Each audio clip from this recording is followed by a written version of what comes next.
నిజంగా ఇవాళ రుణమాఫీ పైన చర్చలు జరుగుతూ ఉన్నాయి. మరి ఒకవైపు ముఖ్యమంత్రి గారేమో హరీష్ రావు రాజీనామా చేయాలంటూ అనుచిత వాక్యాలు నిన్న వైరా మీటింగ్లో మాట్లాడిండు.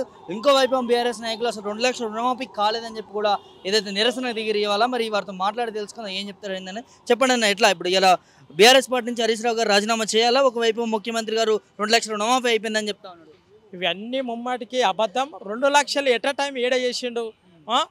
మనం విలేజ్లో గ్రామంలో పోయి మీ మిర్రర్ టీవీ నుంచి మన అన్న ప్రభాకర్ అన్న గారికి మనవి చేస్తున్నా, దయచేసి ఇది అన్ని తప్పుడు ప్రచారము. ఈ రేవంత్ రెడ్డి రాజకీయం లబ్ధి కోసమే ఈరోజు రుణమాఫీ తీసుకొచ్చి లోకల్ బాడీ ఎలక్షన్లు ఉన్నాయనే ఉద్దేశంతో ఈరోజు అక్కడ వైరా మీటింగ్లో ఏదైతే హరీష్ అన్న మీద ఏదైతే ఇచ్చిండో దానికి నిరసనగా ఈరోజు ఉస్మానియా యూనివర్సిటీ విద్యార్థుల తరపు నుంచి కానీ రేవంత్ రెడ్డి గారికి ఒకటే మనవి చేస్తున్నాం, నీవు 6 గ్యారెంటీలు ఎట్ ఏ టైం చేస్తేనే హరీష్ అన్న రాజీనామా చేస్తా అని చెప్పిండు. అని ఎట్ ఏ టైం చేయలేవు. కానీ నువ్వు ఇది వరకు 2018లో ఓడిపోతే కోడంగల్లో నువ్వు రాజీనామా చేస్తా అన్నావు. రేవంత్ రెడ్డి రాజీనామా చేస్తా అని రాజకీయం సన్నాసం చేసుకుంటా అన్నావు. మరి ఏడుంది నీది అట్లా ఒండు మాటలు చెప్పుకుంటా ఈరోజు నువ్వు డిస్టిక్లు తిరుగుకుంటూ నువ్వు పబ్బాన్ని గడుపుకుంటున్నావు తప్ప ఈరోజు రైతుల పక్షాన నువ్వు నిజంగా రైతుకు రుణమాఫీ చేస్తే అయితే నడు బ్యాంకుల దగ్గర కోదాం. ఇక 1,00,000 రూపాయలు ఉంటే 50,000 ఉంటే మళ్ళీ దానికి 3 నెలల నుంచి డిసెంబర్ నుంచి మళ్ళీ వడ్డీ కట్టాలని బ్యాంకు వాళ్ళు రైతులను ఇబ్బంది పెట్టడం జరుగుతుంది. కాబట్టి ఈ Revanth Reddy local body election వస్తున్నాయి కాబట్టి దానికి ఎట్ అ టైం చేస్తున్నా అని ఒక మాట చెప్పడం జరుగుతుంది. దాని ఎట్టి పరిస్థితుల్లో రుణమాఫీ 2 లక్షల వరకు కాలేదు. ముఖ్యమంత్రి మాట అబద్ధం అనుకోవచ్చా? ఒకవైపు స్వయాన ముఖ్యమంత్రి వైరా సభలో మాట్లాడిండు, 2 లక్షల రుణమాఫీ చేసేసినామని చెప్పి మాట్లాడుతాం. ముఖ్యమంత్రి అన్నగారు మీకు చెప్తున్నా, ముఖ్యమంత్రి ఎన్ని అబద్ధాలు ఆడుతున్నారు నిరుద్యోగులకు. నీకు తెలుసు గ్రూప్ 2 గ్రూప్ 1 ఉద్యోగుల విషయంలో నేను అశోక్ నగర్ వచ్చి రాహుల్ గాంధీని తీసుకొచ్చి అక్కడ అశోక్ నగర్ వచ్చి ఉస్మానియా యూనివర్సిటీకి వచ్చి విద్యార్థుల దగ్గర కూర్చొని మీకు నేను సీఎం అనే 1,00,000 ఉద్యోగాలు ఇస్తున్నాడు. మరి అది అబద్ధమా కాదో ఒక్కసారి గమనించండి. ఇప్పుడు రోజు కోడంగల్లో గెలిచినటువంటి ఎమ్మెల్యే రేవంత్ రెడ్డి కోడంగల్ రైతులని ఒక్కసారి రోడ్డు మీదకి వచ్చి ధర్నా చేయడం జరుగుతుంది. ఇక్కడున్న ముచ్చెంతలో ఉంది ఇబ్రహీంపట్నం ముచ్చెంతలో అక్కడ రైతులు అడ్డుకుంటే ఆ ఫార్మా కంపెనీ తీసుకొని కోడంగల్ వేస్తా అంటాడు. అక్కడ కోడంగల్లోనూ 10 గ్రామాలు ముఖ్యముడిగా 10 గ్రామాల్లో ఉన్న రైతులు ధర్నాకు దిగడం జరుగుతుంది. మీడియా వాళ్ళు దయచేసి గ్రామాల్లో తిరిగి తెలుసుకుంటే బాగుంటుంది. అదేంటంటే అతను అబద్ధాలు చెప్పి సీఎం అయింది కాబట్టి తప్ప నిజమైన సీఎం కాదు. ఒక సీఎం ఉంటే మానవత్వ విలువలు ఉంటాయి. ఒక్కసారి 7 సార్లు ఎమ్మెల్యేగా గెలిచినటువంటి హరీష్ అన్న 2 సార్లు మంత్రి చేసినటువంటి వ్యక్తిని ఈరోజు నీవు రాజీనామా చేయాలి అని నీ రాజకీయ లబ్ధి కోసమే మాట్లాడుతున్నావు. రేవంత్ రెడ్డి నీవు రుణమాఫీ అనేది 15 తారీఖు చేస్తాను ఒక గొప్పలు తప్ప ఇంకా నీవు ఏం లేవని రుణమాఫీ కాలేదంటారు. 2 లక్షల రుణమాఫీ 100% కాలేదన్నా.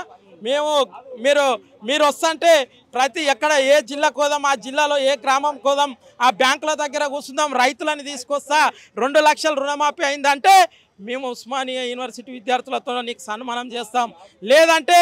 కాలేదంటే నిన్ను ఆ రైతులతోన ఏమిటితోనే కొడతామో మాకే తెలియదని మనం చేస్తున్నాం. ఎట్లా చూడొచ్చు మరి? ఒకవైపు ఏమో ప్రభుత్వం నుంచో రుణమాఫీ అయిపోయిందంటా ఉన్నారు, ఒకవైపు ఏమో బీఆర్ఎస్ మీరేమో రుణమాఫీ కాలేదంటా ఉన్నారు. మరి రాజీనామా చేయాలని చెప్పి కూడా ముఖ్యమంత్రి గారు హరీష్ రావు అంటా ఉన్నారు. మళ్ళీ దాంతోపాటు వైరాలో అనుచిత వాక్యాలు పర్సనల్గా హరీష్ రావు గారిని దూషిస్తూ అన్పార్లమెంటరీ లాంగ్వేజ్ యూజ్ చేశారు. ఏం చెప్తారు? ఇది వరకు 2 సార్లు సీఎం గెలిచినటువంటి కేసీఆర్ గారు లాంగ్వేజ్ చూడండి. ఒక సీఎం హోదాలో ఉన్నటువంటి ప్రతిపక్షాలకు ఎటువంటి గౌరవం ఇచ్చిండు.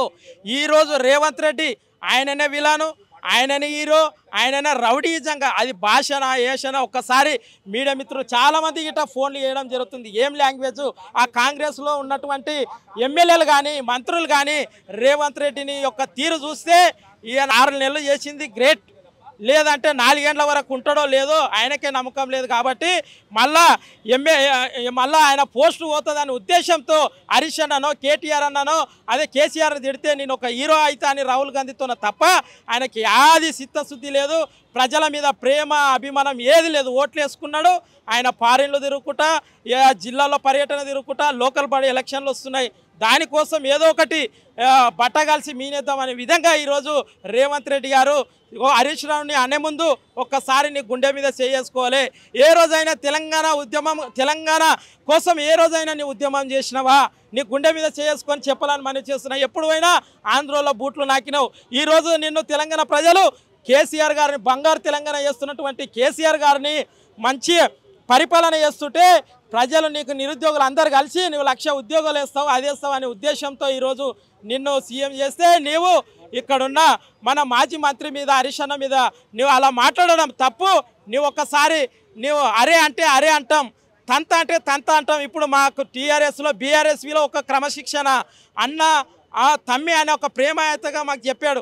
అని కాంగ్రెస్లో నువ్వు ఇట్లా అరే తురే ఇదే ఏమేమో మాట్లాడుతుంటావు. ఆ లాంగ్వేజ్ నువ్వు చదువుకున్నావా లేకపోతే గాడిదలు కాసినావా తెలియదని రేవంత్ రెడ్డికి హెచ్చరిస్తున్నాం. ఎట్లా చూస్తారు ముఖ్యమంత్రి గారి వాక్యాలు హరీష్ రావు పైన? తెలంగాణ రాష్ట్ర రైతాంగం పక్షాన రుణమాఫీకై రాజీలేని పోరాటం చేస్తూ ఆయన రాజీనామాకు సిద్ధపడి ఈరోజు తెలంగాణ రైతుల పక్షాన కొట్లాడుతూ ఉంటే రుణమాఫీ పేరిట దగా చేస్తున్నటువంటి రేవంత్ రెడ్డి గారు అర్థం పర్థం లేనటువంటి వ్యాఖ్యలతో హరీష్ రావు గారిపై విరుచుకుపడడం సమంజసం కాదు.